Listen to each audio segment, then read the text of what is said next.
నమస్తే, నేను మీ కప్పర్ ప్రసాదరావు. అమ్మా న్యూస్ మీరు చూస్తున్న అమ్మా న్యూస్ ఏది నిజం కార్యక్రమానికి స్వాగతం.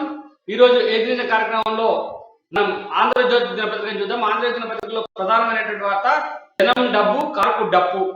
అంటే జనం డబ్బుతోటి ప్రభు సొమ్ముతోటి టిఆర్ఎస్ పార్టీ తన పార్టీ ప్రచారాన్ని చేసుకుంటుంది. పెద్ద ఎత్తున యాడ్స్ ఇచ్చుకొని పార్టీని ప్రభుత్వ నిధులు వార్త ప్రకారంగా తెలంగాణ దశాబ్దోత్సవాల పేరిట అధికంగా ఎన్నడూ లేని 21 వాటి వేడుకలు, అందుకు 270 కోట్లు ఒక్కో రోజు ఒక్కో శాఖ పరిధిలో అభివృద్ధిపై బాగా అందుకు అయ్యే ఖర్చు ఆయా శాఖల నిధుల నుంచి అని చెప్పి పెద్ద ఎత్తున ఒక ప్రధానమైనటువంటి వార్త మనకి కనపడుతుంది. దాని తర్వాత ఏంటంటే సర్కారు రియల్ బేరం అని చెప్పి అసైన్ ప్రభుత్వ భూములపై కన్ను రాష్ట్ర వ్యాప్తంగా 30,000 ఎకరాలు అని చెప్పి ఇంకొక వార్త కూడా మనకు కనబడుతుంది. అంటే కర్ణాటక సీఎం పీఠంపై అదే సస్పెన్స్. అంటే కర్ణాటకలో ఇంకా ఎవరు ముఖ్యమంత్రి అనేది ఇంకా తెలియలేదు. కాంగ్రెస్ పార్టీలో అంతర్గత కుమ్ములాటలు కొనసాగుతూ ఉన్నాయి. ఒకవైపు డీకే శివకుమార్, మరోవైపు సిద్ధరామయ్య ప్రయత్నం చేస్తూ ఉన్నారు ఎవరి కోసం వాళ్ళు అనేది ఒక వార్త. తర్వాత అమాత్య నష్టపరిహారం ఇది చాలా ఇంపార్టెంట్ వార్త. ఒకటి ఏంటంటే గతంలో అంటే 3 నెలల క్రితం కురిసినటువంటి భారీ వర్షాలకు నష్టపోయిన రైతాంగానికి ఎకరాకు 10,000 రూపాయల చొప్పున నష్టపరిహారం ఇస్తామని చెప్పి ప్రభుత్వం ప్రకటించింది. జీవో కూడా విడుదల చేసింది, కానీ ఇప్పటిదాకా రూపాయి ఇవ్వలేదు. కనీసం దానిపైన ప్రభుత్వం రివ్యూ మీటింగ్ కూడా ఇప్పటిదాకా వ్యవసాయ శాఖ పెట్టలేదు అనేది ఒక ప్రధానమైనటువంటి వార్త. అట్లనే హీట్ వేవ్ వారం రోజుల పాటు విపరీతమైనటువంటి వడగాల్పులు ఇచ్చేటువంటి అవకాశం ఒక ప్రధాన వార్త. నిన్న కేటీ రామారావు గారు విదేశీ పర్యటనకు వెళ్ళిండ్రు. అమెరికా పర్యటన సందర్భంగా 2 వారాల పాటు అక్కడే మకాం ఉంటారు. రాష్ట్రానికి పెట్టుబడి ఆకర్షించే లక్ష్యం అంతర్జాతీయ సదస్సుల ప్రసంగం అని చెప్పి కూడా ఒక వార్త మనకు ఇందులో కనబడుతుంది. ఇంకపోతే పార్లమెంటు కొత్త భవనం 28న ప్రారంభమైనటువంటి వార్త కూడా మనకు ఆంధ్రజ్యోతి దినపత్రిక కనబడుతుంది. ఇప్పుడు మనం ఈనాడు దినపత్రికను చూద్దాం. ఈనాడు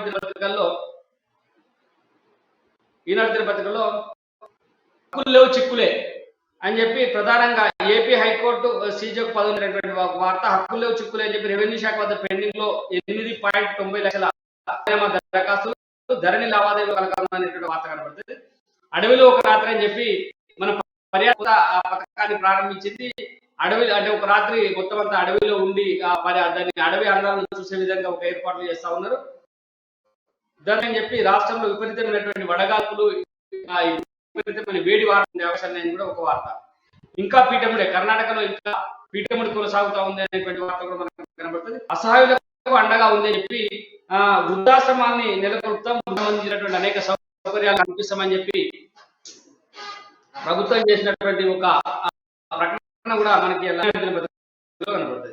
దాని తర్వాత సాక్షి దినపత్రికలో చూసినట్టయితే ఇక్కడ ఓడినా అక్కడ ఓడినా ఇక్కడ ఒడ్డెక్కేలా అంటే తెలంగాణలో పార్టీని పటిష్టం చేయడం కోసం బీజేపీ ప్రయత్నం చేస్తుంది అనేటువంటి ఒక వార్త మనకు ప్రధానంగా సాక్షి దినపత్రికలో కనబడుతుంది.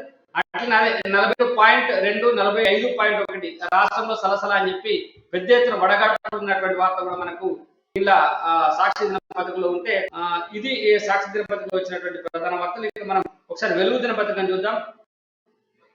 వెలుగు దినపత్రికలో ప్రధానమైనటువంటి వార్త అకాడమీల పేరుతో కాలేజీల దందా అని చెప్పి వెలుగు దినపత్రికలో ప్రధానమైనటువంటి వార్త ఒకటి వచ్చింది. జేఈ, నీట్, ఎంసెట్ ర్యాంకుల ఆచూకీ దోపిడీ, ఇంటర్ బోర్డు పర్మిషన్ లేదు, ఫీజులపై కంట్రోల్ లేదనేటువంటి ఒక వార్త. సేమ్ కర్ణాటక సీఎం పరిస్థితి అట్నే కొనసాగుతా ఉంది. ఇంకా సీఎం ఎవరనేది తెలియలేదు అనేటువంటి ఒక వార్త మనకు కనబడ్డది.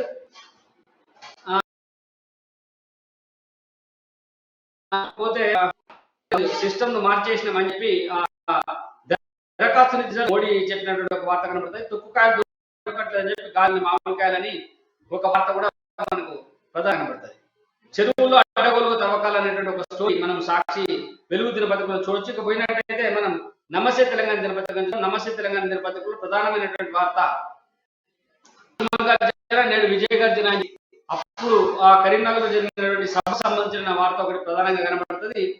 దాని తర్వాత మహారాష్ట్రలోను రైతు బంధు అని చెప్పి మహారాష్ట్రకు సంబంధించినటువంటి ప్రకటన ఒకటి. ఆత్మహత్యలు ఆగాలంటే ఇది తక్షణ అవసరం, సీనియర్ ఐఏఎస్ సునీల్ కేంద్రకర్ సూచన అని చెప్పి ఆయన ఔరంగాబాద్ డివిజనల్ కమిషనర్ కూడా ఒక వార్త కనబడుతుంది. జూన్ 4న కిరణ్ గుర్తుపనులు అనేటువంటి ఒక వార్త. తర్వాత నీరా కేఫ్ ఒక అద్భుతం అని చెప్పి నీరా కేఫ్ సంబంధించినటువంటి ఒక వార్త. అంటే మొత్తంగా ప్రభుత్వాన్ని పూర్తిగా మోస్తూ ప్రభుత్వం చాలా బ్రహ్మాండంగా పనిచేస్తున్నటువంటి వార్తలే ఇలా కనబడతా ఉన్నాయి. అట్నే నేడు టీఆర్ఎస్ కీలక బి అనేటువంటి ఒక వార్త కూడా ఉంది. రేపు కేబినెట్ సమావేశం జరుగుతుందనేటువంటి వార్త నాకు నమస్తే తెలంగాణ దినపత్రికలో కనబడుతుంది. ఇది ఈ రోజు పత్రికలో వచ్చినటువంటి ప్రధాన అంశాలు. ఈ రోజు రాష్ట్రంలో జరుగుతున్నటువంటి అనేక పరిణామాలలో టీఆర్ఎస్ పార్టీ ఒక ప్రత్యేకమైనటువంటి ఒక సమావేశాన్ని నిర్వహిస్తా ఉన్నది. తర్వాత రాష్ట్రంలో ఎట్లా బలపడాలి, కర్ణాటక ఎన్నికల రాష్ట్రంలో ఏమైనా ఉంటుందా, ఈ కాంగ్రెస్ పార్టీ బలపడుతుందేమో అనేటువంటి ఒక భయం బీఆర్ఎస్ పార్టీని పట్టున కనబడుతుంది. అయితే దీన్ని అధిగమించడం కోసం ఇవాళ బీఆర్ఎస్ ప్రత్యేకమైనటువంటి ఒక సమావేశాన్ని నిర్వహిస్తా ఉంది. దీనిపైన మనం చర్చిద్దాం. ఈ చర్చలో పాల్గొనడానికి అమ్మా news bureau chief senior journalist Krishnamurthy గారు ప్రస్తుతం మనతో పాటు లైవ్ లో ఉన్నారు. కృష్ణమూర్తి గారు నమస్కారం. నమస్తే ప్రసాద్ గారు. ఇలా ప్రధానంగా బీఆర్ఎస్ పార్టీ రాష్ట్ర ముఖ్య నాయకుల సమావేశం, దాదాపుగా కార్యవర్గ సమావేశం అనుకోవచ్చు ఏర్పాటు చేస్తా ఉంది. గతంలో ఎన్నడూ ఇట్లా వెంటనే సమావేశాలు ఏర్పాటు చేసినటువంటి పరిస్థితి లేదు. మన 20 రోజుల క్రితం కూడా ఒక సమావేశం జరిగింది, మళ్ళీ ఇప్పుడు సమావేశం ఏర్పాటు చేస్తూ ఉన్నారు. రేపు కేబినెట్ సమావేశం ఏమో సచివాలయంలో జరుగుతుందని చెప్పి ఒక ప్రకటన కూడా వెలువడింది. ఎందుకు బీఆర్ఎస్ వరుస సమావేశాలు నిర్వహిస్తా ఉంది? రాష్ట్రంలో ఏమైనా కర్ణాటక ప్రభావం రాష్ట్రంలో పడుతుంది అనేటువంటి ఒక ఆందోళన బీఆర్ఎస్ పార్టీలో కనబడతా ఉందా? ఖచ్చితంగా. అంటే మొదటి నుంచి మనం అనుకున్నట్టుగా రాజకీయ విశ్లేషకులు అందరూ అనుకున్నట్టు విషయం అంటే కర్ణాటకలో కాంగ్రెస్ పార్టీ బలపడితే దాని ప్రభావం ఖచ్చితంగా అంటే బీజేపీ గెలిచినా తెలంగాణ మీద ప్రభావం ఉంటుంది, కాంగ్రెస్ గెలిచినా తెలంగాణ మీద ప్రభావం ఉంటుంది. కాబట్టి కాంగ్రెస్ అక్కడ విజృంభి భోగించింది కాబట్టి ఖచ్చితంగా ఆ ప్రభావము మన రాష్ట్రం మీద తెలంగాణ ఉంటుంది. కర్ణాటక తర్వాత జరిగేది దక్షిణ భారతదేశంలో తెలంగాణలోనే మళ్ళీ 4-5 నెలల్లో ఎలక్షన్స్ రాబోతున్నాయి కాబట్టి ఆ ప్రభావం కర్ణాటక ప్రభావం ఖచ్చితంగా ఉంటుంది. కర్ణాటక ప్రజలకు త్రిపుర ఇక్కడ ఇవ్వబోతున్నారని చెప్పేసి తాజాగా వస్తున్నటువంటి సర్వేలు అంటే ఎన్నికల ఫలితాలు కర్ణాటక ఎన్నికల ఫలితాలతో వచ్చినటువంటి సర్వేలు కొన్ని సంస్థలు చెప్తున్నటువంటి విషయం ఏంటంటే కర్ణాటకలో కాంగ్రెస్ విజయం సాధించడంతో తెలంగాణలో కూడా దాని ప్రభావం ఉంది, ఇక్కడ కూడా కాంగ్రెస్ ఆదరణ పెరుగుతుందని. కాకపోతే నేతల్లో కొంత ఐక్యత లోపించింది, దాన్ని కొంత సరిదిద్దుకుంటే కాంగ్రెస్ పార్టీకి తెలంగాణలో తిరుగులేదు అనేది ఒక అంశంగా మనం చెప్పొచ్చు. ఇదే సమయంలో బీజేపీ కూడా కొంత ఆత్మరక్షణ పడింది బీఆర్ఎస్ తో పాటు. కాబట్టి ఈ రెండు పార్టీలు కొంత ఆత్మ పరిశీలన కానీ లేకపోతే ప్రజాస్పందన మీద కొంత వేరు వేసుకునే పనిలో నిమగ్నమని చెప్పొచ్చు. ముఖ్యంగా చూస్తుంటే బీఆర్ఎస్ గత కొంతకాలంగా జాతీయ రాజకీయాల పైన ప్రధానంగా కేంద్రీకరించింది, తెలంగాణ రాజకీయాలను పక్కకు పెట్టి అంటే సీఎం కేసీఆర్ ఏదైతే జాతీయ రాజకీయాలు చూస్తున్నాడో మంత్రి కేటీఆర్ రాష్ట్ర రాజకీయాలను పట్టించడం మనకు స్పష్టంగా తెలుస్తాను. కానీ కర్ణాటక ఫలితాలు కొంత భిన్నంగా రావడం, ఏకపక్షంగా రావడం, కర్ణాటకలో ఫలితాలు ఏకపక్షంగా రావడంతో ఇప్పుడు బీఆర్ఎస్ కూడా కొంత ఆత్మ పరిశీలన పడింది. నిన్న మనం చూసాం జాతీయ రాజకీయాలను కొంతకాలం పక్కకు పెట్టి రాష్ట్రంలో పార్టీ బలోపేతం కోసం పనిచేద్దామని బీఆర్ఎస్ నిర్ణయించింది. అధినాయకత్వం కూడా ఆ కోణంలో దృష్టి పెట్టిందని. అందులో భాగంగానే ఈ రోజు జరిగేటువంటి మీరు దాన్ని ఏమంటారు ఎల్పీ లెజిస్లేటివ్ పార్టీ సమావేశం కానీ కార్యవర్గ సమావేశం కానీ ఏదైనా అనుకోండి. అయితే ఇక్కడ ప్రధానంగా ఈ సమావేశంలో చర్చించే అంశాలు ఏంటంటే జూన్ 2 నుంచి అంటే రాష్ట్ర అవతరణ దినోత్సవం జూన్ 2 నుంచి 21 రోజుల పాటు రాష్ట్రంలో ఘనంగా ఉత్సవాలు నిర్వహించాలి. అంటే దశాబ్ది ఉత్సవాలు, రాష్ట్ర అవతరణ దశాబ్ది ఉత్సవాలు నిర్వహించాలని చెప్పేసి ప్రభుత్వం నిర్ణయించింది. ఇందులో బీఆర్ఎస్ విస్తృతంగా పాల్గొనే ప్రతి గ్రామానికి గడిచిన 10 సంవత్సరాలుగా పార్టీ అంటే 10 ఏళ్లలో చేసినటువంటి అభివృద్ధి పురోగతి సంబంధించిన అంశాలను ప్రజలకు తెలియజేయాలని చెప్పేసి నిర్ణయించినట్టుగా స్పష్టంగా తెలుస్తూ ఉన్నది. అదేవిధంగా ఖచ్చితంగా కర్ణాటకలో జరిగిన ఎన్నికలు ఫలితాల సల్లిపై కూడా సమాజం చర్చించే అవకాశాలు ఉన్నాయి. భవిష్యత్తులో రాష్ట్రంలో బీఆర్ఎస్ గెలవాలంటే ఏ రకమైన చర్యలు తీసుకోవాలి, ఎలా ముందుకెళ్ళాలి, పార్టీని ఎలా బలపడం చేయాలి, ప్రజల్లోకి మరింత లోతుగా ఎలా వెళ్ళాలి అనే అంశం పైన సమావేశంలో చర్చించే అవకాశం ఉంది. మూడోది ప్రభుత్వ పథకాలను ప్రజల్లోకి తీసుకువెళ్లాలన్న ఉద్దేశంతో ఉన్నటువంటి ప్రభుత్వము ఈ 10 ఏళ్లలో రాష్ట్ర అవతరణ జరిగిన 10 ఏళ్లలో చేపట్టిన చర్యలు బంగారు తెలంగాణ దిశగా వేసిన అడుగులు వీటిపైన కూడా కొంత సమీక్షించి ఆయా శాఖల రూపొందిన అనుకోండి, నివేదికలు, ప్రగతి నివేదికలు అనుకోండి, మిగతా ఏమన్నా కానీ వీటన్నింటిని కూడా సమావేశం పరిశీలించే అవకాశం ఉంది. దీంట్లో కొంత మార్గదర్శకాన్ని సీఎం కేసీఆర్ పార్టీ నాయకులకు, పార్టీ ఎమ్మెల్యేలు, ఎంపీలు, ఎమ్మెల్సీలు మిగతా వాళ్ళకు కూడా చేసే అంటే ప్రజల్లోకి వెళ్ళినప్పుడు మనం చెప్పాల్సిన అంశాలు, హైలైట్ చేయాల్సిన అంశాలు ఏంటి అనే విషయంలో కొంచెం దిశ నిర్దేశించే అవకాశం అనిపిస్తారు. మరోవైపున చూస్తుంటే ఓకే. ప్రధానంగా ఒకటే అంశం మనం మాట్లాడదాం ఇక్కడ. బీఆర్ఎస్ కర్ణాటక ఫలితాలను చూసిన తర్వాత కొంత ఆందోళన గురవుతున్నటువంటి మాట వాస్తవమేనా? ఆందోళన నుంచి కార్యకర్తల్ని బయటపడేయడానికి బీఆర్ఎస్ పార్టీ ప్రత్యేకంగా తీసుకున్నటువంటి కార్యాచరణ ఏముంది? దీనిపైన చెప్పండి క్వశ్చన్.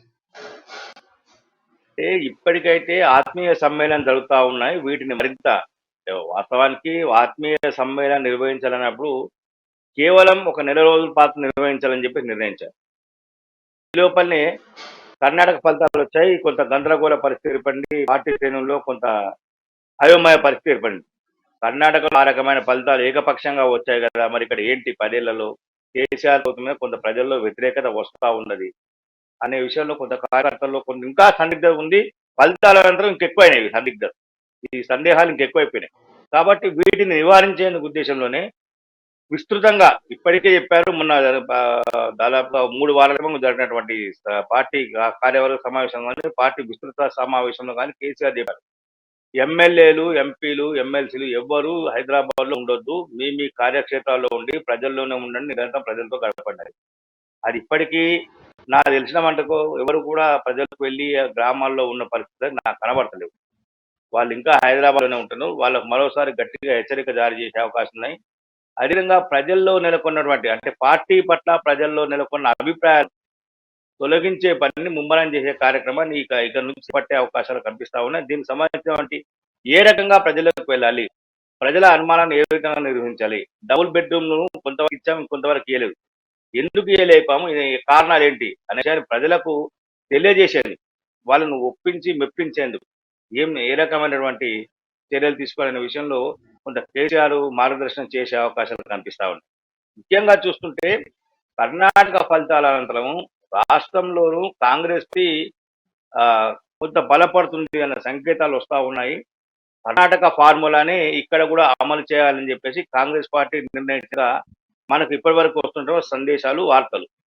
అయితే కాంగ్రెస్ పార్టీ ఏ రకమైన నిర్ణయాలు తీసుకోబోతుంది అని అంటే తెలంగాణ రాష్ట్ర నాయకత్వానికి పూర్తి స్వేచ్ఛ, అభ్యర్థుల ఎంపికతో పాటు మిగతా అంశాలన్నింటి కూడా అంటే మేనిఫెస్టో రూపకల్పన కానీ మిగతా అంశాల విషయంలో తెలంగాణ నాయకత్వానికి, తెలంగాణ కాంగ్రెస్ పార్టీకే పూర్తి స్వేచ్ఛనివ్వాలి అనే విషయంలో.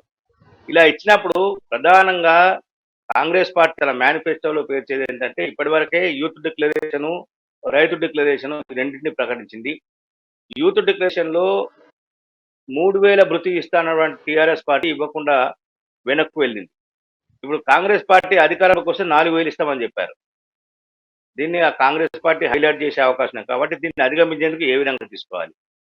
రెండవది, రైతు రుణమాఫీ చేస్తామని హామీ ఇచ్చిన 2018లో హామీ ఇచ్చినటువంటి బీఆర్ఎస్ ప్రభుత్వం ఇప్పటి వరకు ఆ రైతు రుణమాఫీని పూర్తి స్థాయిలో చేయలేకపోయింది. దఫల వారీగా అన్నారు, అది కూడా చేయలేదు. కొన్ని చోట్ల ఇబ్బందులు లేదు రైతులకు, వాళ్ళకు వచ్చిన పెన్షన్ కానీ మిగతా ఏవైతే ప్రభుత్వ బెనిఫిట్ స్కీమ్స్ సంబంధించున్నాయో వాటి అమౌంట్ కూడా బ్యాంకులు పట్టుకొని ఫ్రీజ్ చేసే పరిస్థితులు నెలకొన్నాయి. కాబట్టి కాంగ్రెస్ పార్టీ ఏం చెప్పింది, అధికారంలోకి వస్తే 2 లక్షల వరకు మాఫీ చేస్తామని చెప్పి, గతంలో మేము చేశాము, ఇప్పుడు కూడా చేసి తీరుతామని చెప్తున్నారు. అంటే రైతు రుణమాఫీ విషయంలో రైతాంగాన్ని ఏ విధంగా ఒప్పించాలి, యువతను ఇటు రైతాంగాన్ని. అదేవిధంగా మహిళా డిక్లరేషన్ తీసుకొస్తాము, మహిళలకు సంబంధించిన 33% రిజర్వేషన్ కానీ మిగతా అంశాల మీద వాళ్ళకంటే సెల్ఫ్ హెల్ప్ గ్రూప్లను బలోపేతం చేయడం, వాళ్ళకు వడ్డీ లేని రుణాలు అందించడం కానీ వీటి విషయంలో మేము స్పష్టత ఇస్తామని చెప్పేసి కాంగ్రెస్ పార్టీ ప్రకటిస్తూ ఉంది. త్వరలోనే సోనియా గాంధీని రాష్ట్రానికి రప్పించి ద్వారా మహిళా డిక్లరేషన్ చేపిస్తామని చెప్పి చెప్తా ఉన్నారు.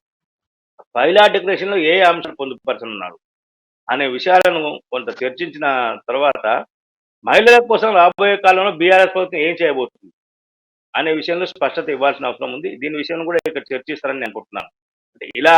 అంటే కాంగ్రెస్ పార్టీని ఇప్పుడు తెరపైన నిన్నటి వరకు బీజేపీ వర్సెస్ బీఆర్ఎస్, కానీ కర్ణాటక ఫలితాల నేపథ్యంలో కాంగ్రెస్ వర్సెస్ బీఆర్ఎస్ గా మారుతుంది.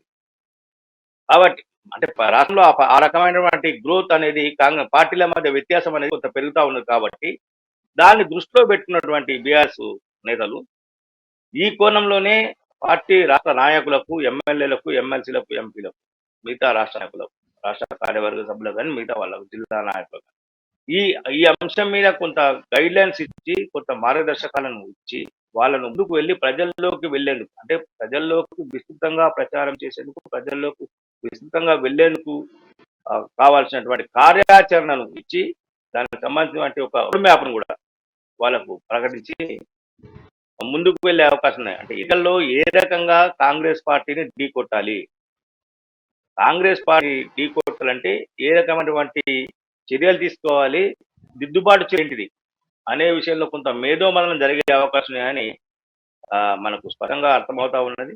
ఈ మేధోమదనం తర్వాతనే బీఆర్ఎస్ పార్టీ పూర్తి స్థాయిలో ఎన్నికల ప్రచారం దిగి కథనాంగందుకు దూకుతుందని చెప్పేసి నేను భావిస్తా ఉన్నాను ప్రసాద్ గారు. ఓకే కృష్ణమూర్తి గారు, ఇంకొక అంశం కూడా మనం ప్రధానంగా చర్చించుకోవాల్సిన అవసరం ఉంది. కర్ణాటకలో గ్రూప్ తగాదాలు చాలా బహిరంగంగా బయటపడతా ఉన్నాయి. డికే శివకుమార్ తర్వాత సిద్ధరామయ్య ఇద్దరు మాకే అంటే మాకే, నాకే నాకే అని చెప్పి స్పష్టంగా ఒక పీఠముడి కర్ణాటకలో బిగుసుకున్నట్టుగా కనబడతా ఉంది. ఇప్పటిదాకా ఏం తేలలే. మరి ఆ పరిస్థితుల్లో రాష్ట్రంలో కూడా అనేక రకాలైనటువంటి గ్రూప్ తగాదాలు కాంగ్రెస్ పార్టీలో కనబడతా ఉన్నాయి. వీటిని తగ్గించుకొని మరి ముఖ్యంగా బయటికి పోవడానికి కాంగ్రెస్ పార్టీ చేసిన ప్రయత్నం ఏంటి? ఖచ్చితంగా అంటే ఇప్పటి వరకు ఉన్నటువంటి దీంట్లో కాంగ్రెస్ పార్టీలో మనం ఇంతకుముందు నేను చెప్పిన వాళ్ళ గ్రూప్ తగాదాలు తగ్గించుకోవాల్సిన అవసరం ఉంది, ఐక్యంగా ముందుకు వెళ్ళాల్సిన అవసరం ఉంది. కర్ణాటకలో ఎన్నికల తర్వాత గ్రూప్ తగాదాలు ఉన్నాయన్న విషయం బయటకు వచ్చింది. ఎన్నికల ఏడాది ముందు వరకు కూడా కర్ణాటకలో కొంత గ్రూపులు ఉండే, పరమేశ్ కానీ, తర్వాత ఇటు డికే శివకుమార్ కానీ, ఇటు సిద్ధరామయ్య కానీ, మిగతా వాళ్ళు కొంత ఎవరికి వారుగా గ్రూపులో వెళ్ళారు కాంగ్రెస్. కర్ణాటకలో జరిగింది పరిస్థితి. కానీ ఎప్పుడైతే ఎన్నికల సంవత్సరం మొదలైందో అప్పుడు వాళ్ళంతా ఐక్యత లాగా నటించారు. ప్రజల్లోకి వాళ్ళు ఐక్యంగా వెళ్ళారు. మా గ్రూపులు లేవు, మాకు పార్టీ ముఖ్యం, మాకు పార్టీ నాయకత్వం ముఖ్యం, ప్రజలు ముఖ్యం, ప్రజా సంక్షేమం ముఖ్యం అనే సందేశాన్ని ఇస్తూ వాళ్ళు ప్రజల్లోకి వెళ్ళారు. కానీ ఇక్కడ 6 నెలలు కూడా ఎన్నికలకు దాదాపు 6 నెలలు కూడా లేదు. ఇంకా ఇక్కడ కాంగ్రెస్ పార్టీలో కొంత విభేదాలు ఉన్నాయి. వీళ్ళు ఇప్పటికైనా వాటిని విస్మరించి పక్కకు పెట్టి ఎవరికి కాకుండా సమిష్టి నిర్ణయము, సమిష్టి పోరాటాలు, సమిష్టి నిర్ణయంతో వెళ్తే బాగుంటుంది అనేది ఇక్కడ ఉన్నటువంటి ప్రజల్లో నెలకొన్న అభిప్రాయం. ఇటు నిన్న మనం చూసాం, కాంగ్రెస్ వారి మీద దాడి జరిగి youth Congress social media house మీద దాడి జరిగింది. దాడి వెనుక ఉత్తమ్ కుమార్ రెడ్డి ఉన్నారని చెప్పేసి ఆ పార్టీ వాళ్ళే ఆరోపిస్తా ఉన్నారు. ఇట్లాంటి కాకుండా అంటే ఉత్తమ్ కుమార్ రెడ్డి పోస్టులు పెడతా ఉన్నారు, ఉత్తమ్ కుమార్ రెడ్డిని డిఫామ్ కాంగ్రెస్ వార్ రూమ్ నుంచే బయటికి వెళ్తున్నాయనేది స్పష్టంగా అర్థమైంది. ఉత్తమ్ కుమార్ రెడ్డికి ఎవరు పెడుతున్నారో తెలియక ఆయన పోలీస్ కంప్లైంట్ ఇచ్చినాడు. తీరబోతే అది యూత్ కాంగ్రెస్ పోయింది. అంటే దీన్ని ఎట్లా చూడాలి? నిజంగానే ఇప్పుడు మీరు ఆ అంశాన్ని తెచ్చినారు, దాన్ని ఎట్లా చూడాలి? కాంగ్రెస్ పార్టీకి ఇబ్బందికర పరిణామం కాదా ఇది? అంటే నేను అదే అంటున్నాను, ఉత్తమ్ కుమార్ రెడ్డి ఏమి సాధారణ నాయకుడు కాదు. ఆయన గతంలో పిసిసి అధ్యక్షుడిగా సుదీర్ఘకాలం పనిచేశారు, ఎమ్మెల్యేగా పనిచేశారు, ఎంపీగా ఉన్నారు. తన మీద పోస్టులు ఎవరు పెడుతుందని తెలుసుకునేంత అయితే కాదు. అంటే ఇది పోలీస్ స్టేషన్ వరకు పోలీసులకు కాంప్లైంట్ ఇచ్చారు, పోలీసుల దగ్గరకు వెళ్ళే దానికన్నా పార్టీలు అంతర్గతంగా చర్చించుకొని ఏం జరుగుతుంది, ఎందుకు ఇలా వస్తుంది, ఎవరు కారణం, ఎక్కడ మిస్అండర్స్టాండ్స్ ఉన్నాయి అనే విషయాన్ని పార్టీ సీనియర్ నేతగా ఉత్తమ్ కుమార్ రెడ్డి కొంత కసరత్తు చేస్తే బాగుండేది. ఇది ఏమైపోయిందంటే ఆడాపులంగా నేను ఎవరినో సాధిస్తా అనుకుంటే ఏదో ఎక్కడికో వచ్చేసింది, బూమరాంగ్ అయిపోయింది. పోతే ఏముంది, సందేశం కాంగ్రెస్ వాళ్ళు అలా కాకుండా పార్టీ నేతలు కోమటి రెడ్డి కానీ, రేవంత్ రెడ్డి కానీ, జడ్డి కానీ, లేదంటే బట్టి రమాక ఎవరైనా సరే ప్రభుత్వము తెలంగాణ 10 సంవత్సరాల సందర్భంగా పెద్ద ఎత్తున అనేక విజయోత్సవాలు నిర్వహించాలని చెప్పి అందరము తెలంగాణ 10 సంవత్సరాలు అయింది కాబట్టి అందరం మీరు నేను అందరూ తెలంగాణ ప్రజలందరూ కూడా ఆ ఉత్సవాలు జరుపుకోవాల్సినటువంటి అవసరం ఉంది.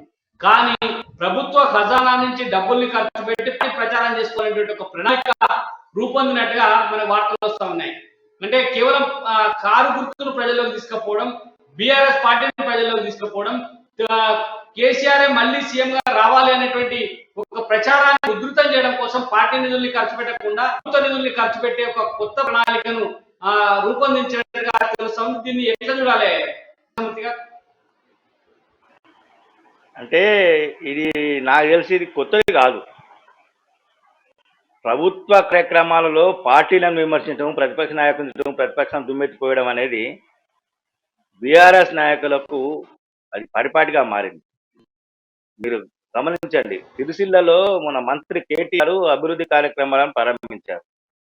అక్కడ ప్రభుత్వ కార్యక్రమం కానీ ప్రభుత్వం చేసే భవిష్యత్తు ప్రణాళికలు ఏంటి, భవిష్యత్ అభివృద్ధి ప్రణాళిక ఏంటి, ఏం చేసినా చెప్పకుండా ఎంపీని, అక్కడ లోకల్ ఎంపీని అక్కడ వాళ్ళని తిట్టేసి కాంగ్రెస్ అభ్యర్థులను ప్రకటించి వచ్చారు. అది అంటే జరిగేదే, ఇది జరిగేది. అది వాళ్ళ పాలకులకు విఘ్నతకు ఉండాలి ఒకటి. రెండోది, రాష్ట్ర అవతరణ దశాబ్ది ఉత్సవాలను జరుపుకోవాలి అనుకున్నప్పుడు విపక్ష పార్టీలను కూడా దాంట్లో భాగస్వామ్యం చేయాలి.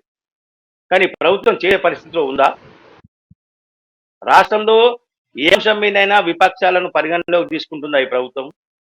ఏ అంశంలో? ఈ రాష్ట్ర అవతరణ కాదు, గతంలో ఎన్నో సందర్భాల్లో జరిగాయి.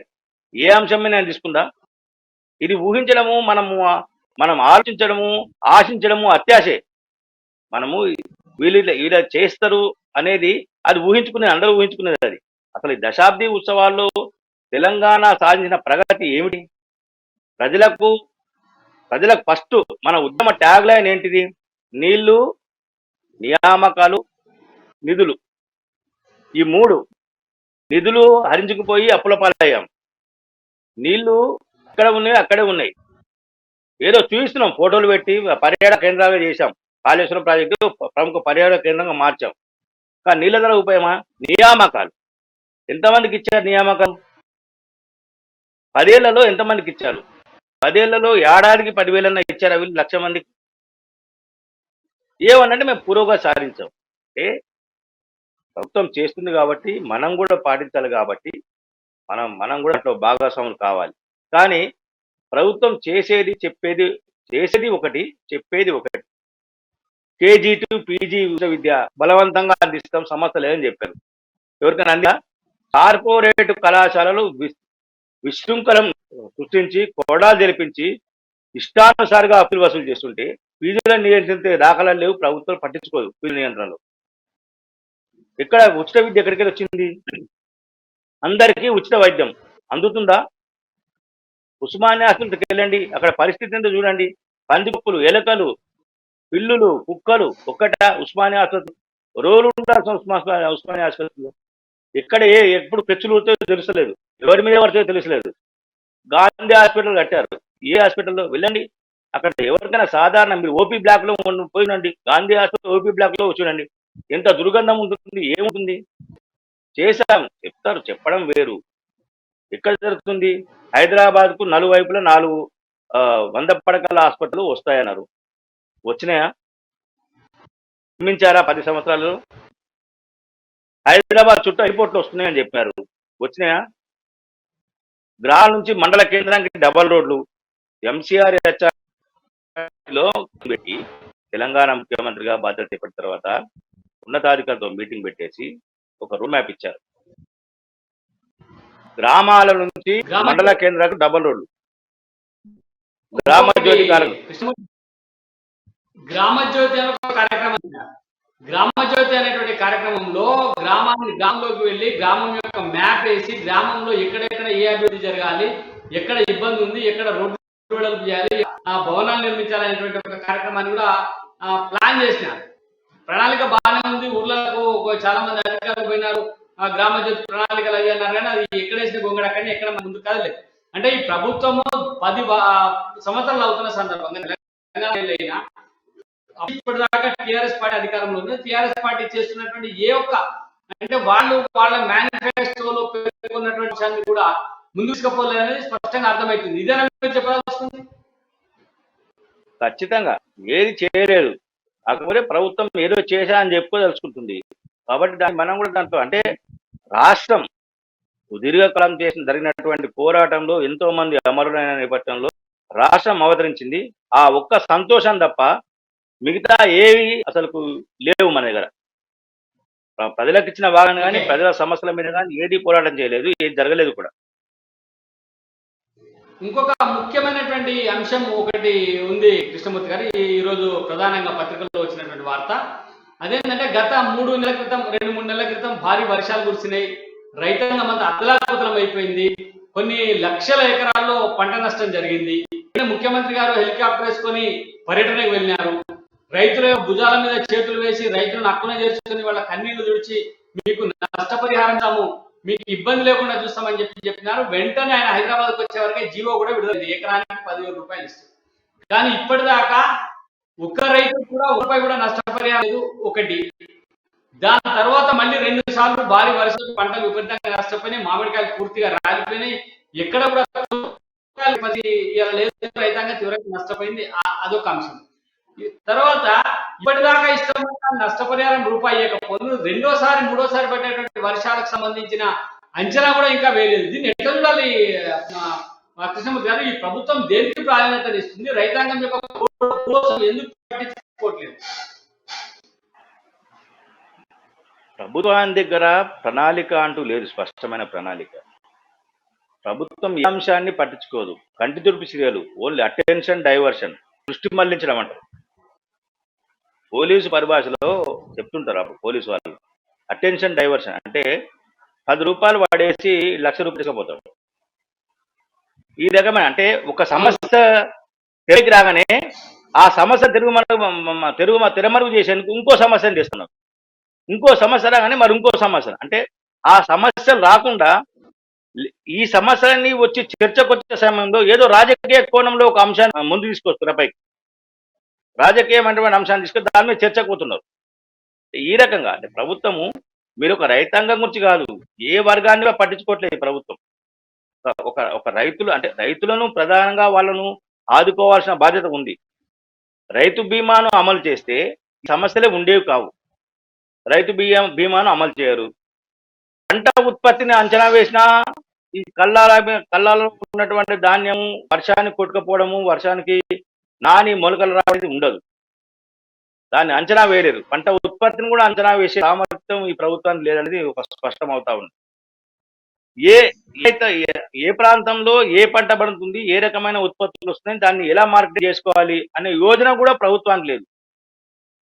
కొన్ని ప్రాంతాల్లో రాష్ట్రంలో కందులు, జొన్నలు ఇవి వస్తున్నాయి. వాటిని అంటే మొన్న మనం చూసాం, కందులు కొనండి మహాప్రభు అనేవి ఉన్నాయి. అంటే ధాన్యం అంటే ఓకే, వరి ధాన్యం ఎక్కువ వస్తుంది, అందరు పండిస్తున్నారు. గతంలో సీఎం గారు చెప్పిన వరేస్తే ఊరి ఓకే, అది ఒప్పుకుందాం. అంతవరకు ఒక నిమిషం వరకు మనం ఆలోచన చేస్తే వరి ఉత్పత్తి, కందులు కూడా కొనలేని పరిస్థితిలో రాష్ట్ర ప్రభుత్వం ఉన్నది. అంటే ఎక్కడికి వెళ్తుంది, ఏమవుతుంది, వీళ్ళ దగ్గర ఏమి యోజన ఉన్నది, ఏమున్నది అంటే ఏమీ లేదు. మీరు వినండి అంతే. మేము చెప్పిందే వేదం, మిగతా ఎవరు మాట్లాడదు. ఎవరైనా రైతులు ఆందోళన చేస్తే వాళ్ళ మీద కేసులు పెట్టడము, వాళ్ళ మీద ప్రభుత్వాధికారులను నిలదీశారు, ప్రభుత్వాల మీద దాడులు పాల్పడరు కాబట్టి వాళ్ళ మీద ఆ సెక్షన్లో పెట్టి 4 లేబుల్ కేసులు పెట్టి జైల్లో వెళ్ళడము, ఆ రైతుల కుటుంబాలను ఇబ్బందులు పాలు చేయడం. అంటే ఆ రైతుల కుటుంబాలు పడుతున్న ఇబ్బందులను చూసి మిగతా రైతులు కూడా వెనక్కు తగ్గే విధంగా అంటే ఒక భయానక వాతావరణాన్ని సృష్టించడం అనేది ఇక్కడ పరిపాటిగా మారింది. పోలీసు శాఖను ఎన్ని విధాలుగా ఉపయోగించుకోవాలి, ఏ రకంగా ఉపయోగించుకోవాలి, రాజకీయంగా మిగతా శాంతి భద్రత పరిరక్షణ మిగతా విషయాలుగా రాజకీయ పరంగా పోలీస్ శాఖను ఏ రకంగా వాడుకోవచ్చు అన్న మొత్తం వ్యవహారంలో మన తెలంగాణ కూడా ఆదర్శంగా నిలిచింది. పోలీస్ శాఖను ఎలా వాడుకోవచ్చు అన్న విషయం. ఈ రకమైన అంటే పోలీసులను అడ్డు పెట్టుకొని ఏమైనా చేయగలము.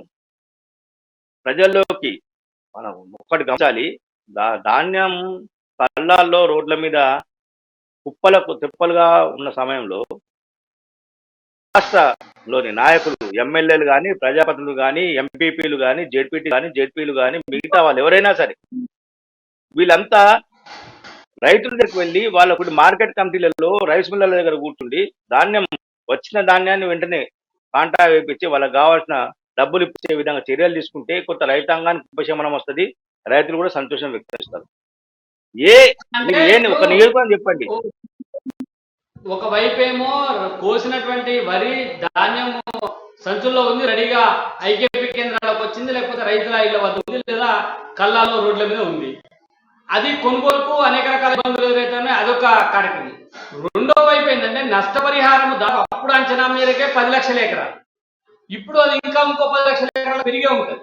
అంటే నష్టపరిహారం రూపాయి విడుదల చేయకుండా ప్రభుత్వం కనీసం నిరంజన్ రెడ్డి చాలా చాలా మాటలు చెప్తారు, కనీసం రివ్యూ మీటింగ్ ఇప్పటిదాకా పెట్టలేదు అనేది ఒక ఆరోపణ. దీన్ని ఎట్లా చూడాలి అసలు? నిరంజన్ రెడ్డి గారి మాటలు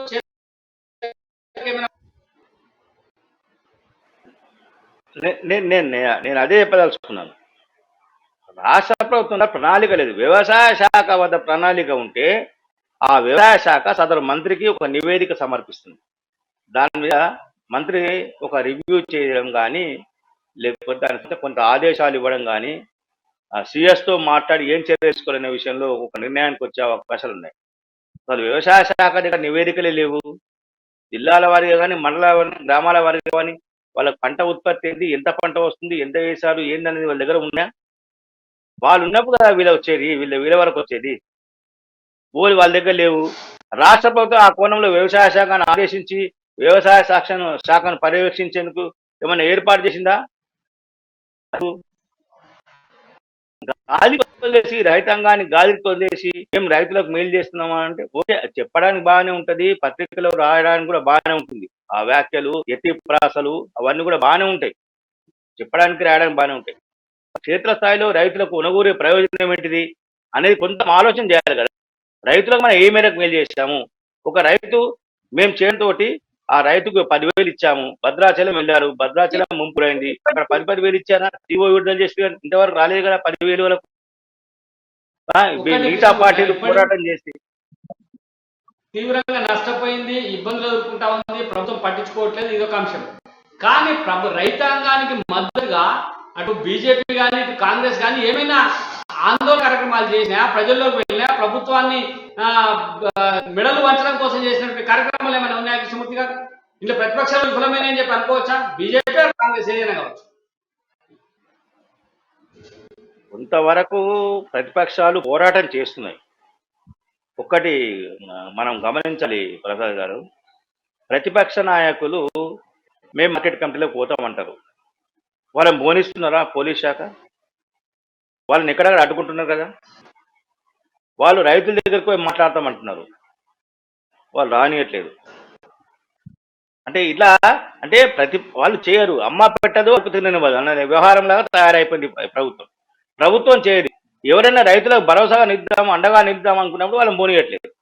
మేము చేయము, మీరు చేయొద్దు, మీరు అడగద్దు, మీరు మాట్లాడద్దు, మీరు పరామర్శించొద్దు, మీరు వాళ్ళకి భరోసా కూడా చెప్పదు, వాళ్ళకు ధైర్యం చెప్పకూడదు వాళ్ళకు అనే స్థాయిలో రాష్ట్ర ప్రభుత్వం ఉన్నప్పుడు మీరు కాంగ్రెస్ కానీ బీజేపీ కానీ ఏం చేస్తుంది? ప్రతిపక్షాలు ఎలా చేస్తాయి? వీళ్ళు లేదంటే మాట్లాడుతున్నారు కదా, వాళ్ళని పోయి రెచ్చగొడుతున్నారు, శాంతి భద్రత విధానం కలుగుతుంది, ప్రతిపక్షాలు పనిలేని కార్యక్రమాలు చేస్తున్నాయి, మేము అది చేస్తున్నాం, ఇది చెప్తా ఉన్నారు కదా పాలకులు. మనం ఎన్ని వింటా ఉన్నాం ప్రసాద్ గారు?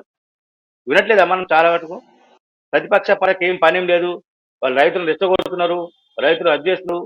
ఎన్నిసార్లు చెప్పారు వీళ్ళు? అంటే ఈ ప్రభుత్వం ఎట్లా తయారైపోయిందంటే మేము చెప్పిందే వేదం, మేము అన్నదే మాట, ఎవరు మమ్మల్ని మాట్లాడదు, ప్రశ్నించొద్దు, ఎదురు జవాబు చెప్పొద్దు. మేము గుర్రం గాడిద అంటే గాడిద, అదే అంతే. ఇక మీరు గుర్రాన్ని గాడిద అన్న ఒప్పుకోం, గాడిదని గుర్రం అన్న ఒప్పుకోం, మేము బాధ మేము ఏ మా కంటికి అది మా నోటికి ఏదొస్తుంది మాట్లాడటం, అదే కరెక్ట్ అనే విధంగా తయారైపోయింది. ఇదే ఇప్పుడు ప్రస్తుతం మనం మళ్ళీ మట్టుకొద్దాము. ఈ పరిస్థితే కొంత ప్రతికూల పరిస్థితులు ఏర్పడ్డాయి. విపక్షాలను రానివ్వరు, వాళ్ళు చేయరు. కాబట్టి ఇదే ఇప్పుడు బీఆర్ఎస్ పరిస్థితి ఉంది. ఈరోజు చర్చించే అంశం ఇదే, ఈ ప్రతికూల అంశాలను ఏ విధంగా సానుకూలంగా మార్చుకోవాలి. ప్రజల్లో ఉన్నటువంటి పార్టీ పట్ల కానీ ప్రభుత్వం పట్ల కానీ ఉన్నటువంటి ప్రజల్లో పరిస్థితులను మనకు సానుకూలంగా ఏ విధంగా మార్చుకోవాలని ఈరోజు టిఆర్ఎస్ భవన్ లో జరిగేటువంటి సమావేశంలో పార్టీ ముఖ్యులతోటి కానీ ఎమ్మెల్యేలు ఎంపీలు వీళ్ళతో మాట్లాడేందుకు కేసీఆర్ నిర్ణయించగా మనకు స్పష్టంగా తెలుస్తా ఉన్నది. మొత్తంగా చూస్తే 10 ఏళ్లలో రాష్ట్రం సాధించిన అభివృద్ధి లేకపోగా 10 ఏళ్లలో రాష్ట్రం కూడా పాలైంది. ప్రతి మనిషి నెత్తి మీద దాదాపుగా 2 లక్షల అప్పు ఈ ప్రభుత్వం చేసింది. మిగులు బడ్జెట్ గా ఉన్నటువంటి రాష్ట్రాన్ని అప్పుల పాలుగా చేసినటువంటి ప్రభుత్వం. మీరు చెప్తున్నది వాస్తవం. గతంలో తెలంగాణ మిగులు రాష్ట్రంగా ఉంది. ఇప్పుడు దాదాపుగా 4.7 లక్షల 5 లక్షల కోట్ల వరకు మినిమంగా రాష్ట్ర ప్రభుత్వం అప్పులు చేసింది. ప్రతి వ్యక్తి పైన అప్పుల భారం ఉన్నది వాస్తవం. దీన్ని ఎవరు కాదనలేనటువంటి సత్యం. అయితే అభివృద్ధి కూడా చేస్తామని చెప్పి ప్రభుత్వం చెప్తా ఉంది. దానికి ముఖ్యంగా వాళ్ళు చూపిస్తున్నది ఒకటే ఒక అభివృద్ధి కార్యక్రమం, కాళేశ్వరం ప్రాజెక్టు, సచివాలయ భవనము, వీటిని చూపిస్తా ఉంది. తర్వాత గజ్వేల్ నియోజకవర్గంలో, సిద్దిపేటలో, సిరిసిల్లలో జరిగినటువంటి అనేక రోడ్లు, భవనాలు ఉన్నటువంటి సినిమాలు తీసి చూపిస్తా ఉంది. మరి దీన్ని మనం అభివృద్ధి అనలేమా? దీన్ని పట్టుకోకూడదంటే ప్రభుత్వం అప్పులు చేసింది అనేటువంటి మాట ఒకటే చూస్తామా? అభివృద్ధి వైపు కూడా పోయింది అనేది చూడాలి కదా. ఇప్పుడు 1,50,000 కోట్ల కాళేశ్వరం కనబడతా ఉంది. మరి మనకు దాదాపు 2,000 కోట్ల వరకు 1,800 నుంచి 2,000 కోట్ల వరకు ఒక భారీ భవనము మనకు సెక్రటరియట్ కనబడతా ఉంది. అట్నే గజ్వేల్లో, సిద్దిపేటలో, సిరిసిల్లలో జరిగినటువంటి అభివృద్ధి కార్యక్రమాలు కనబడుతున్నాయి. వీటిని ఎట్లా వీటిని అభివృద్ధి అని అనలే అవును. అంటే ఒక ఐకాన్ని తీసుకొని మిగతా చోట్ల అవే ఐకాన్లు అనుకోవడం అనేది తప్పు ప్రసాద్ గారు. ఏదో కొన్ని చోట్ల వాళ్ళ దీని ప్రయోజనం కోసం వాళ్ళ అర్థం కోసం చేసినటువంటి పనులను రాష్ట్రమంతా అదే జరిగిన. ములుగు జిల్లాకు వెళ్ళండి, ములుగు కాన్స్టిట్యున్సీకి వెళ్ళండి, సీతక్క గారు ప్రాతినిధ్యం వహించేటట్లను అక్కడ పోయి మీరు అభివృద్ధి పనులు చూపించండి. వాళ్ళు ఏంటంటే కొడంగల్ వెళ్ళండి, కొడంగల్ మీరు చూడండి. నిన్నదాకా మొన్న వెళ్ళినట్టు మునుగోడులో చూపించండి ఏం చేశారు.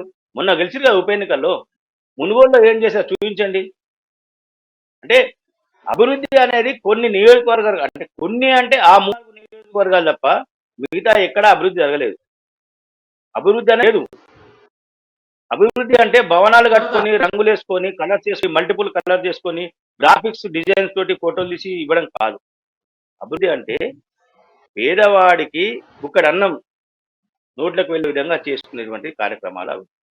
డబుల్ బెడ్రూమ్ ఇల్లు అన్నారు, కొన్ని చోట్ల గ్రామాలను దత్తతీసుకుని కూలగొట్టి వాటిని శ్మశానంలో మార్చారు. మేము డబుల్ బెడ్ ఇల్లు కట్టి చెప్పేది. ఏమైంది? డబుల్ బెడ్రూమ్ ఇల్లు వచ్చినాయా? యాదాద్రి జిల్లాలో గ్రామంలో ఇల్లు కూలగొట్టి ఇప్పటి కట్టినాయి వచ్చినాయా? అక్కడ కట్టించారా డబుల్ బెడ్రూమ్ ఇల్లు? మోడల్ కాలనీ వచ్చిందా? పేదవాడి అభివృద్ధి, వాడి ఆకలి తీర్చడమే ప్రధానమైనటువంటి అభివృద్ధిగా మనం చూడవచ్చు. రాష్ట్రంలో విద్య లేదు, వైద్యం లేదు, అభివృద్ధి లేదు అనేది స్పష్టంగా అర్థమవుతుంది. ఎందుకంటే కేజీ టు పీజీ మొత్తం విద్య అయిపోయింది, అది ఎక్కడ కనబడతలేదు. ఇప్పుడు విద్యార్థులు చదవాలంటే చదువును కొనుక్కునేటువంటి పరిస్థితి ఉంది.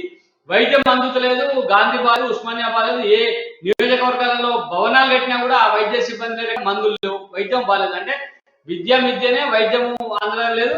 ఇంకా అభివృద్ధి అంటే డబుల్ బెడ్రూమ్ ఇల్లు లేదు, తినడానికి తిండి దొరికేటువంటి పరిస్థితి లేదు, రైతాంగానికి అమ్ముకునేటువంటి పరిస్థితి లేదు, వచ్చిన ధాన్యాన్ని ఏం చేయాలనేటువంటి ఇబ్బందులు రైతాంగం ఉంది. ఇవన్నీ వాస్తవాలు, ఇవన్నీ ఎక్కడ అభివృద్ధి జరగలేదని చెప్పి మనం చెప్తున్నాం. మరి 10 ఏళ్ల తెలంగాణలో మీరు చెప్తున్న రకంగా చూస్తే అసలు మొత్తంగా అభివృద్ధి లేదు, పూర్తిగా ఇబ్బందుల్లో రైతాంగం ఉంటే 10 ఏళ్ల తెలంగాణ విజయోత్సవాలు అనే విషయాన్ని ఏ రకంగా చూస్తుంది? 10 ఏళ్ల తెలంగాణ విజయోత్సవ అంశాలు అనేది ఒక సెక్రటరియట్ క్యాంప్. అమరవీరులకు ఒక అమరవీరుల రూపంగా జూన్ 2న ఆవిష్కరించుకున్నాం. అంబేద్కర్ స్టాచ్యూ, ఒక అంబేద్కర్ స్టాచ్యూ పెట్టాం. కేంద్రం ఇచ్చినప్పటికీ రామప్ప దేవాలయాన్ని అంతర్జాతీయంగా యునెస్కో గుర్తించే విధంగా చర్యలు తీసుకున్నాం. దానికి కేంద్రం నిధులు ఇస్తుంది, కానీ వీళ్ళు చెప్పబోయే అంశాలు ఇవన్నీ.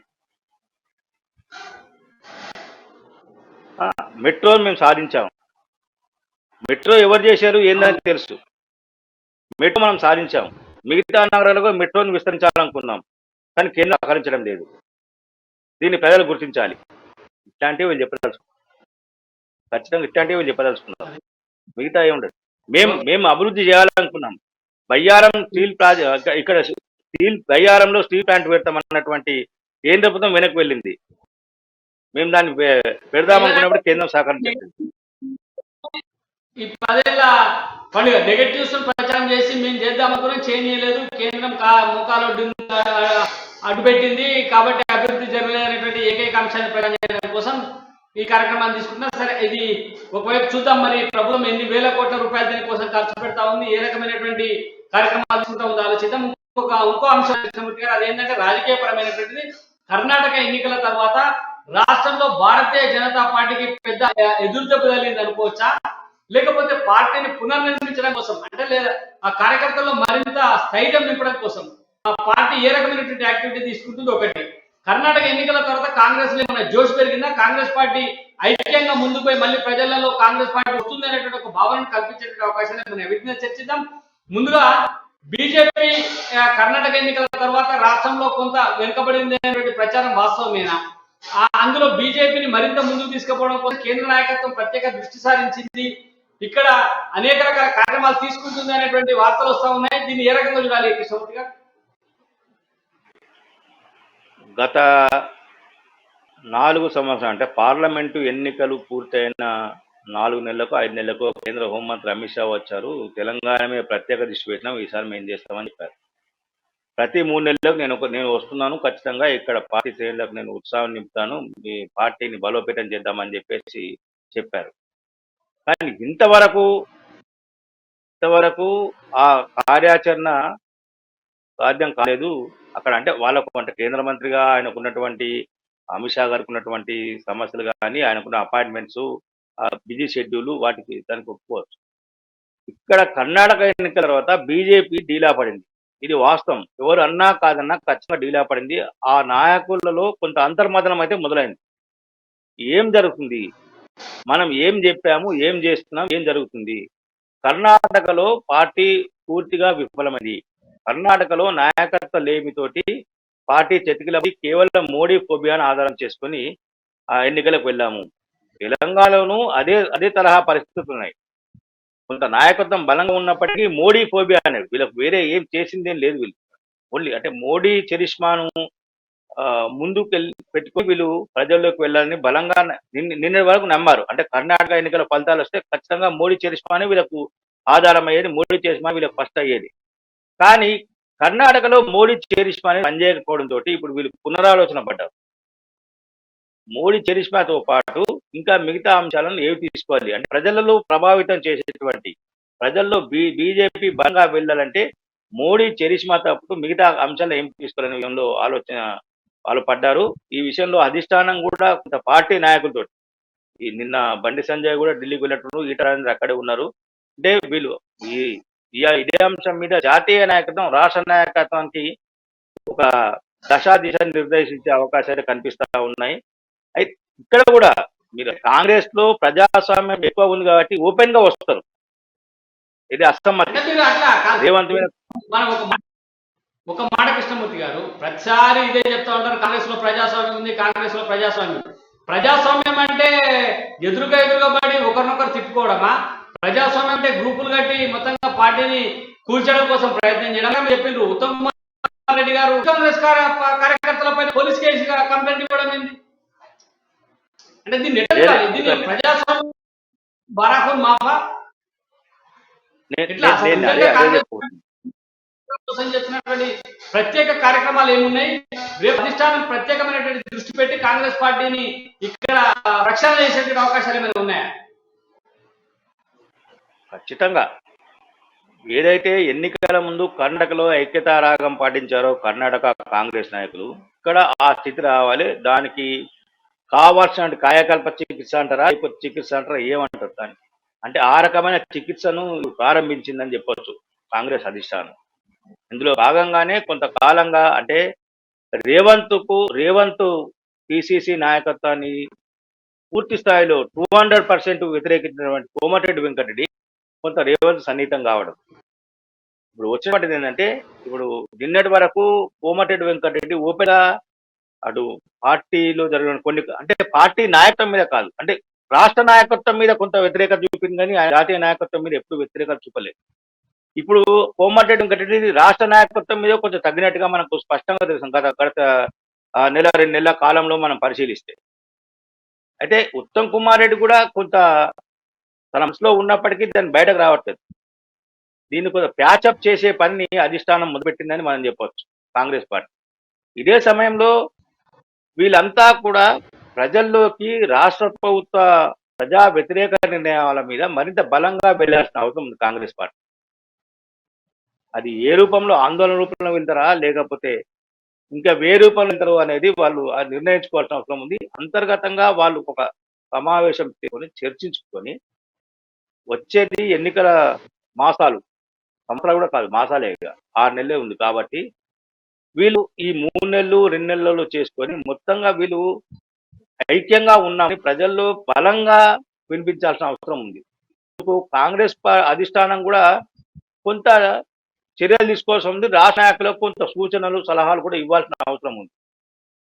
అయితే ఇప్పుడు రేపు కర్ణాటక కాగానే శివకుమార్ ను తెలంగాణకు ఇన్ఛార్జిగా పెట్టి ఇటు ప్రియాంక గాంధీ, డీకే శివకుమార్ దక్షిణాది సంస్థ, వీళ్ళిద్దరిని కూడా తెలంగాణ పైన ప్రత్యేక దృష్టి, అంటే జాతీయ స్థాయిలో ప్రియాంక గాంధీ కొంత తెలంగాణ మీద ఫోకస్ చేయడము, ఇటు దక్షిణ భారతదేశం నుంచి డీకే శివకుమార్ కూడా, అంటే కొంత ఆయనకు రాష్ట్రం మీద కొంత అవగాహన ఉంది కాబట్టి ఆయన కూడా కొంత బాధ్యతలు అప్పగించి తెలంగాణలో కాంగ్రెస్ పార్టీని అధికారం తీసుకొచ్చేందుకు ఏ రకమైన చర్యలు తీసుకోవాలి అనే విషయంలో కొంత మారసకాలు చేసే అవకాశం ఉన్నాయి. కొంత నాయకులను ఐక్యం చేసి వాళ్ళను కార్యోన్ముఖులను చేసి కథన రంగంలోకి దింపేందుకు కొన్ని అవకాశం ఉన్నాయని చెప్పేసి ఆ పార్టీలో చర్చ జరుగుతుంది. ఏమైతే కాంగ్రెస్ పార్టీలో ప్రజాస్వామ్యం ఉన్నది, కానీ అది బహిర్గతం కాకుండా లోపల చెప్పుకోవాలి. అంతకన్నా ఎక్కువనే కాంగ్రెస్ పార్టీలో నాయకుల మధ్య ఉన్న విభేదాల కంటే బీజేపీలో ఉన్న నాయకుల మధ్య విభేదాలు ఎక్కువన్నాయి, కానీ వాళ్ళు బయటకు రారు. కారణం అంటే అధిష్టానం ఎక్కడికక్కడ చెక్ పెడుతుంది.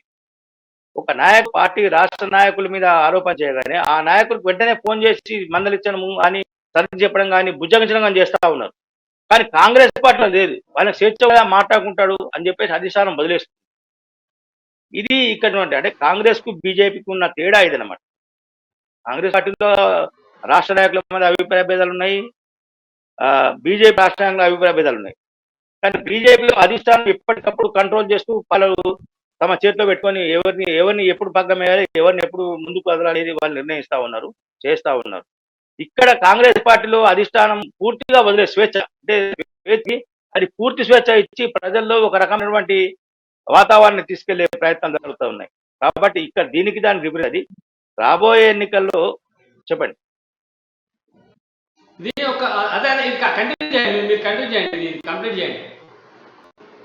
రాబోయే ఎన్నికల్లో కాంగ్రెస్ పార్టీ కొంత యారగెంట్ గా వెళ్తే ఖచ్చితంగా ఆ పార్టీకి అధికారం చేజిక్కించుకునే అవకాశాలు ఉన్నాయి. అంటే కర్ణాటక తరహాలో ఇక్కడ కూడా కొంత పార్టీ దూకుడుగా వెళ్లాల్సిన అవసరం ఉంది.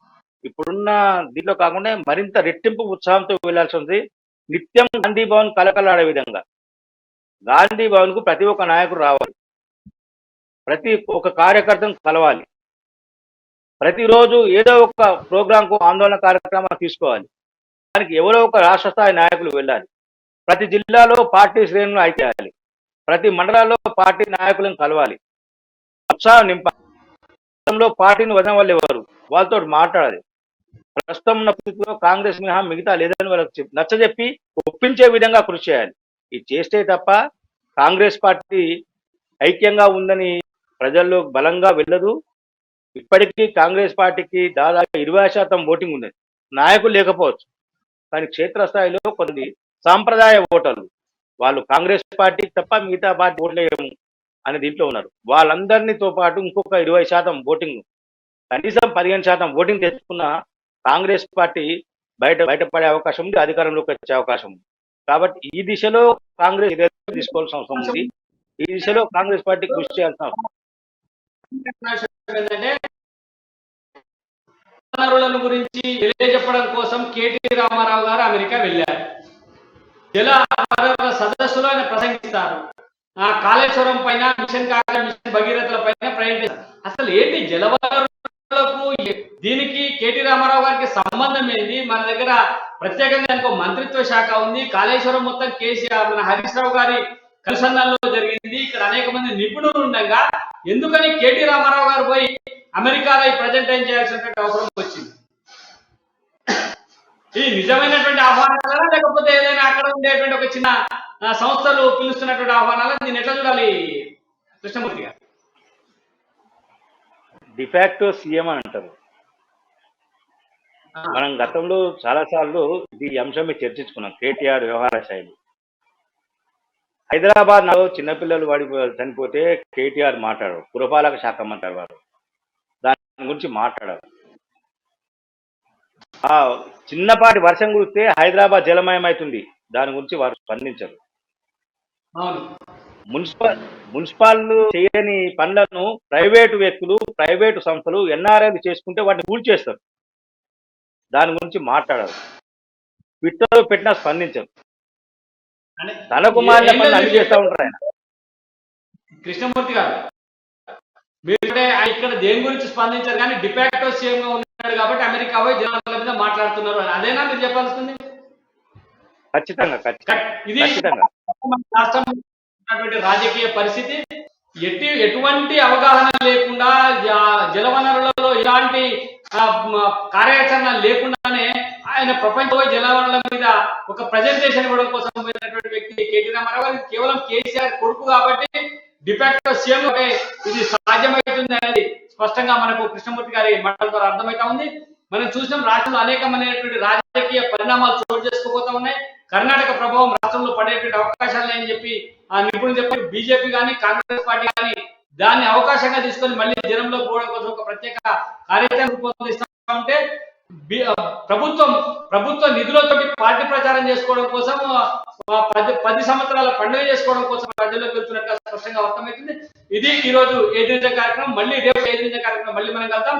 ఈ కార్యక్రమంలో పాల్గొన్నటువంటి కృష్ణమూర్తి గారికి ప్రత్యేకంగా కృతజ్ఞతలు. మళ్ళీ రేపటి కార్యక్రమం మళ్ళీ కలుద్దాం. అంతవరకు సెలవు. నమస్తే.